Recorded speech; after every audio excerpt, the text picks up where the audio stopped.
Fascist খুনি হাসিনা সরকার এই জগদ্দল পতর আমাদের দেশের মানুষের উপর চেপে বসেছিল।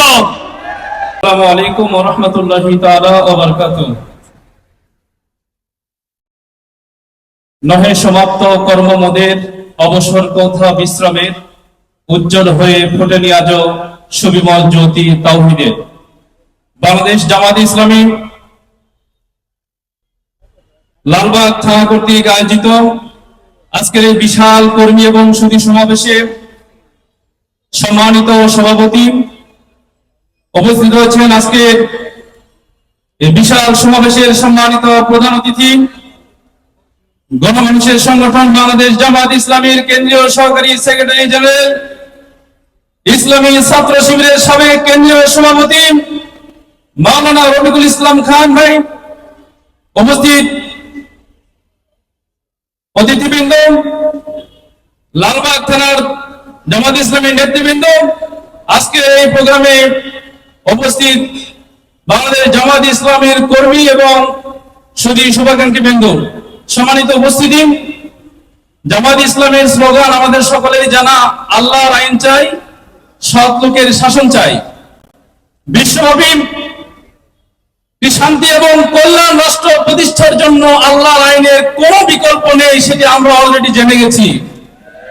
মানুষের তৈরি করা বস্তাপচা মতবাদ দিয়ে, বস্তাপচা মতবাদ এবং তন্ত্র মন্ত্র দিয়ে বাংলাদেশ কেন পৃথিবীর কোন রাষ্ট্রেই শান্তি প্রতিষ্ঠা করা সম্ভব নয়, সেটি দেশের ছাত্র জনতা আপামর জনগণ অলরেডি বুঝে গেছে।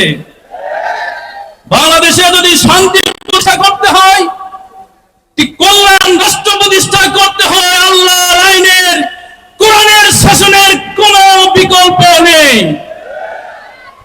অর্থনৈতিক শোষণ, রাজনৈতিক নিপীড়ন, সাংস্কৃতিক গোলামি থেকে মানব সভ্যতাকে মুক্তি দেওয়ার জন্য একটি ইসলামী সমাজ বিনির্মাণের প্রত্যয় নিয়ে বাংলাদেশ ইসলামী ছাত্র শিবির এই ভূখণ্ডে কাজ করে যাচ্ছে। প্রিয় উপস্থিতি, তারই লক্ষ্যে সৎ, দক্ষ এবং দেশপ্রেমিক নাগরিক তৈরির প্রচেষ্টা চালিয়ে যাচ্ছে ইসলামী ছাত্র শিবির।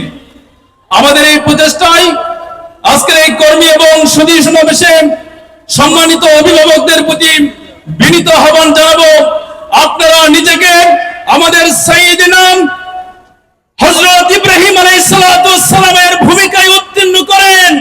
দিনের প্রয়োজনে, ইসলামের প্রয়োজনে, দেশের প্রয়োজনে নিজের সন্তানকে আল্লাহর রাস্তায় ওয়াকফ করে দেওয়ার সিদ্ধান্ত গ্রহণ করেন।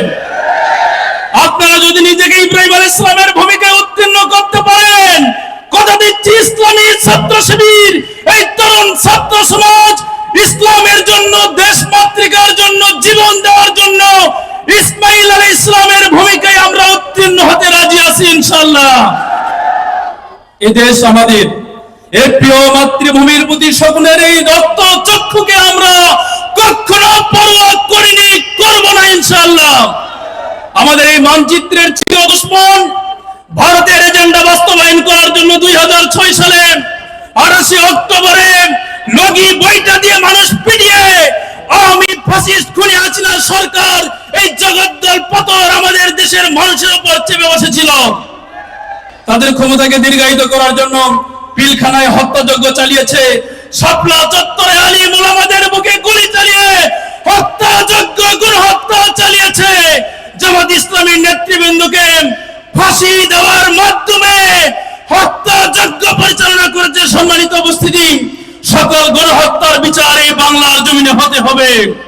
24-এর এই জুলাই বিপ্লবে যে শত সহস্র ছাত্র জনতার বুকে পাখির মতো গুলি করে খুনি আছে এবং তাদের রেজিম, তাদের এই রেজিমের ফাঁসি যুগের দোসররা খুন এবং জখম করেছে আমাদের ভাইদেরকে, তাদের বিচার বাংলার জমিনে করতে হবে ইনশাআল্লাহ।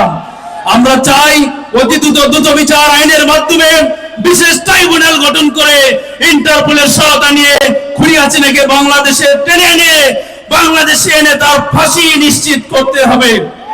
সম্মানিত উপস্থিতি, আমি একটি কথা বলে আমার কথা শেষ করছি। সেই ভারত আমাদের কখনোই বন্ধু নয়, যে ভারত বাংলাদেশের ছাত্র জনতাকে হত্যাকারী, গণহত্যাকারী খুনি হাসিনাকে আশ্রয় দিয়েছে। বাংলাদেশের সাথে ন্যূনতম সম্পর্ক বিল্ড আপ করতে হলে খুনি হাসিনাকে বাংলাদেশে পাঠাতেই হবে, এর কোনো বিকল্প নেই। বাংলাদেশে ইসকনকে নিষিদ্ধ করতে হবে। সম্মানিত উপস্থিতি, বাংলাদেশের স্বাধীনতা সার্বভৌমত্বের জন্য যদি আরো একবার জীবন দেওয়ার প্রয়োজন হয়, আপনারা কি জীবন দিতে প্রস্তুত আছেন? সবাই আমার সঙ্গে বলুন, দিল্লি না ঢাকা, দিল্লি না ঢাকা। ধন্যবাদ সবাইকে। বাংলাদেশ জিন্দাবাদ, বাংলাদেশ ইসলামী ছাত্র শিবির জিন্দাবাদ। আল্লাহ হাফেজ।